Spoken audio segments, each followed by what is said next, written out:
So, The Life of a Showgirl has been out for like 7 months now, and I personally have been obsessed with it. I love it. I think it's so fun. It makes me really happy. But I do think that a lot of like deep Swifties were not quite as taken by it, or felt like maybe it wasn't quite as strong of a concept. And I just really disagree. So I want to talk about why I think that The Life of a Showgirl is a really fantastic concept album. And I think it starts with when you hear The Life of a Showgirl, you kind of get this idea that it's going to be really specific with like how she goes about her day, like a detailed itinerary about, oh, she goes off stage and then this is what happens. And it's not as much that. I think that she probably felt like the Eras Tour documentary is going to do a better job of giving you the day by day behind the scenes specifically about the tour. What The Life of a Showgirl does is gives you an idea of what the mindset is in order to be able to be on a tour like that, in order to be able to be such a huge musical icon, and take the pressure that comes with that. And I think a lot of like this mindset that she's kind of sharing and exploring, she's been doing probably since the beginning of her career, learned how to grow those important skills. But now she is able to really talk about it more and sing about it more because Travis is really aligned with that. I think that he's got a very similar way of looking at life and dealing with pressure. So to have that person that is closest to you kind of view things the same way would really help you to be able to make your album about that. And also, like, when you're not going through deep heartbreak, that's kind of the overwhelming, this is what I'm focusing on, and instead get to focus on, wow, I had this amazing tour. I'm with the love of my life. We really are aligned on all of these things. I can show that other side of me. That is the reason why I have this life and have been able to maintain it in a pretty healthy way. And I also think, like Taylor did say in interviews, when she announced the album, she's like, this is a more fun, flirty, funny album. Like, it's not supposed to be as like dark and serious and all of that. And I think that's a welcome change because I was and am deeply obsessed with Tortured Poets. But like, you want to be sad, you've got 32 songs to go listen to and be sad. Or even like Midnight's, Folklore, Evermore, Lover a little bit, like all of those have those sad elements. So if you are in your feels, which I understand, and you need to feel that, like, it's not like you can't find that in her discography. So I think it was a nice change to be like, yes, I did this amazing thing. I've got this amazing person in my life now, and I'm going to celebrate myself and all I've accomplished and share what it takes in order to be able to accomplish that. And when I think about like the songs that I think really show that mindset, it's like Opalite. Yes, it's about her meeting someone who's similar to her, but the way that they're similar is taking those bad times and making something good out of it. And when you think about it, that's what a songwriter does. That's what a showgirl does. They take something that is sad, heartbreaking, the thunder, the lightning, and they make music out of it. They're dancing through the lightning strikes. I think it's a really beautiful way to look at what songwriting is. It's taking that bad and dancing through it, finding a way to connect with other people because of it, make music because of it. I think Ruin the Friendship is another great example of her showing what her mindset's been throughout her life. She's singing about a time in high school where she's like, I should have kissed this guy and I didn't. And now I'm always going to wonder, because he passed away, maybe what could have happened there. And it's not necessarily about this guy. It's more about just that idea of having regrets. And I think in order to continue to push yourself in the music industry, you have to be willing to take those risks. You have to not be asking why and instead be going for it. And if you fail, you fail, but at least you know.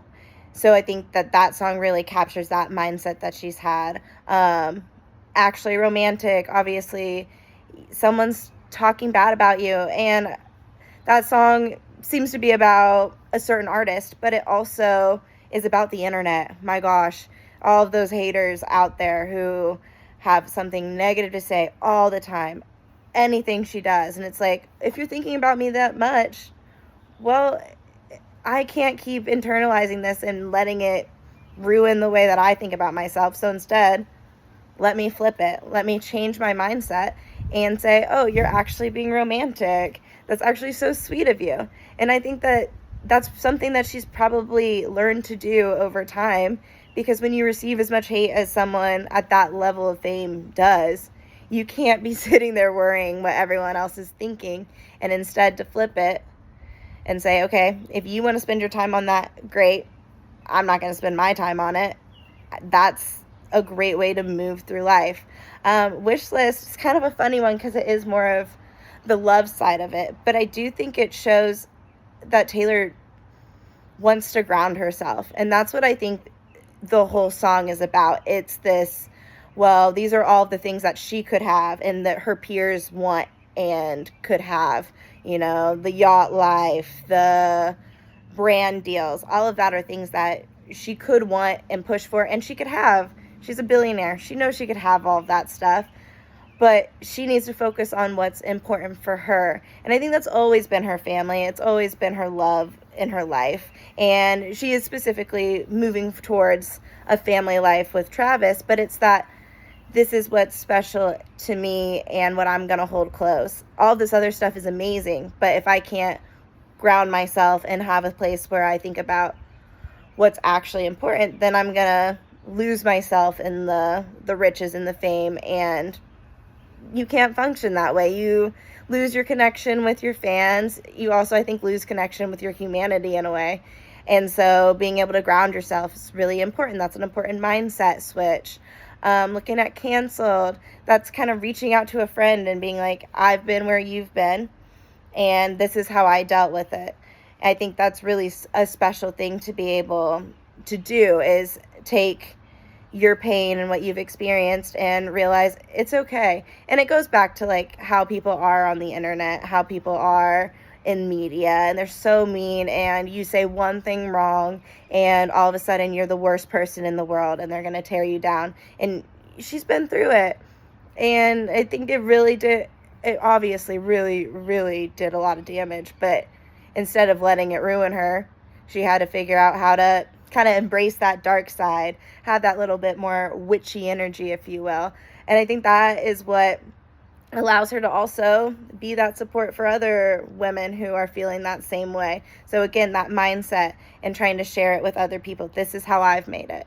And then obviously the Life of a Showgirl really is about that mindset. You get to the bridge and she's like, I took those pearls of wisdom, hung them from my neck.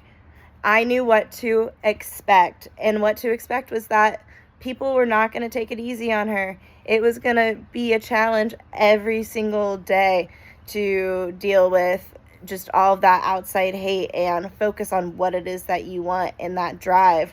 And now she feels like she's in a place where she is kind of above a lot of that hate, but that wasn't the case forever. I mean, look at Mean, even from Speak Now, or just the whole Reputation era. She's in this time where she is learning how to cover up that pain with her lipstick and lace and keep going and keep pushing and have that mindset of, this is the life I want, so I'm going to accept the good and bad, but I'm not going to let the bad be what defines me. I'm going to let the good be.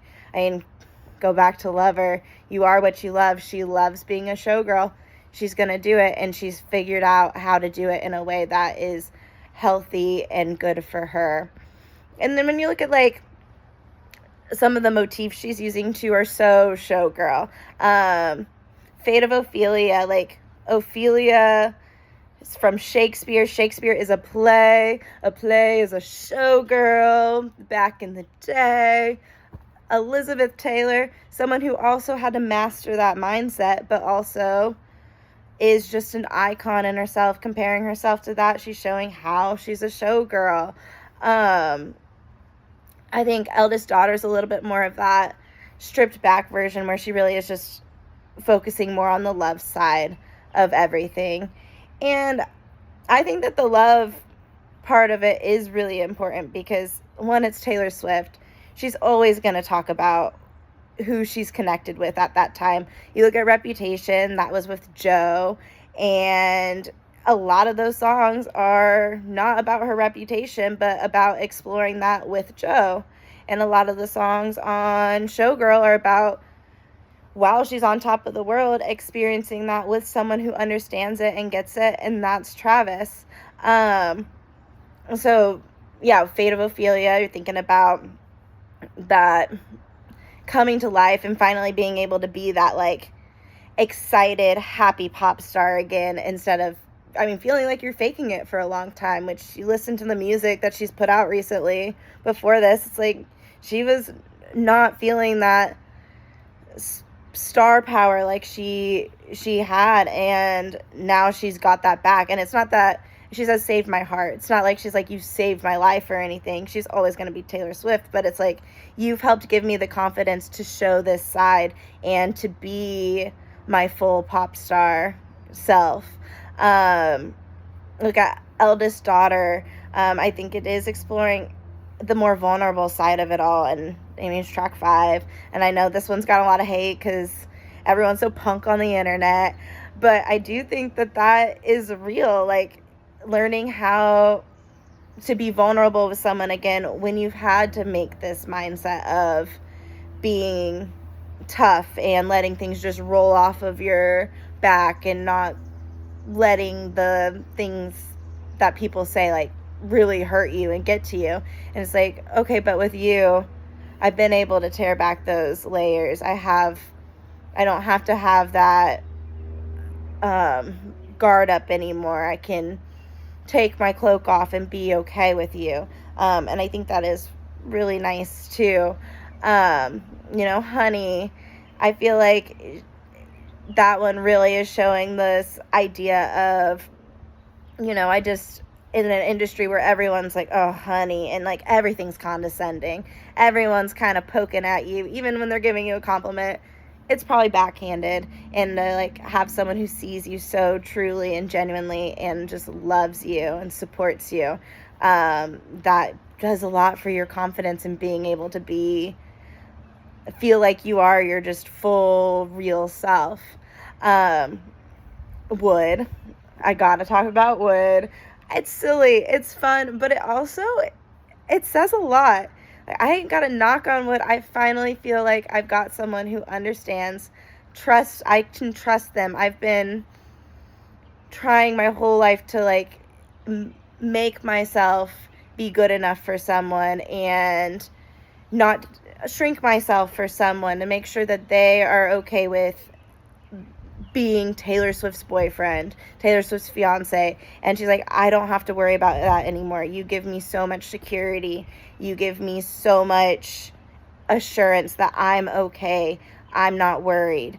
And I think that really is an important part of her being able to show this side again. And it's fun. I'm sorry, some people just hate fun. What is fun? And then more on like the Eras Tour side, one thing that I do think is really cool about this is she isn't really singing about the Eras Tour. It is cool as Showgirl.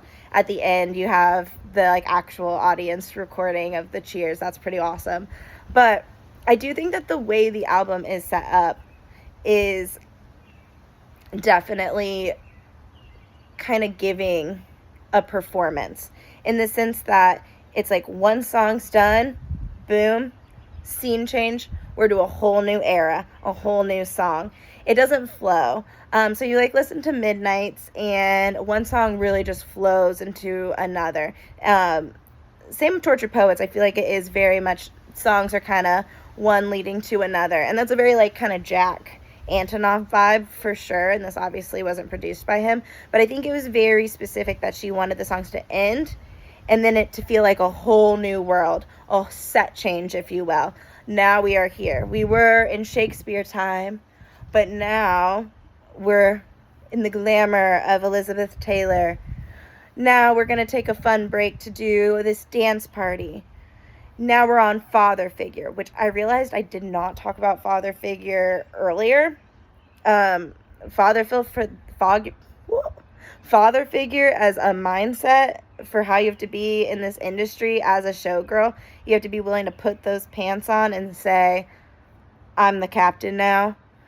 I've learned this industry. I've learned how to navigate it, and I'm going to protect the people who are important to me. But if you cross me, you're done. I've learned when to forgive and forget and when to just forget. You're out. I'm not doing it. And I think that is a really, probably not something she knew when she was young, and something she had to grow and learn throughout her time, especially with the whole master situation. Now she knows, like, I'm the baddest. My dick's bigger. So yeah, just to run back to father figure. But what I was saying about, it feels like everything is a scene, and I think that's very much how the Eras tour was. It was, okay, lover, boop, whole new world, fearless, whole new world. What came after fearless? Oh my god, I need to watch the movie again. But anyway, it has that feeling. And I remember it was interesting. She said one time that she kind of wanted it to, the Eras tour, to feel like a TikTok, where it's like you get something new every time. And that's what I think she tried to do with this album, to kind of emulate that idea of shifting through the eras. But it's also her shifting through these different stories, these different characters, which is really fun as well. But yeah, I could talk about it a lot more. I have a lot to say about Taylor Swift in general. I love her, obviously. And I just feel like Showgirl is not getting the credit that it deserves. And maybe it will in a year, and that's what's happening with Tortured Poets right now. Kind of happened with Midnights too, so I'm sure it will have its day in the sun when people are ready to accept it into their hearts.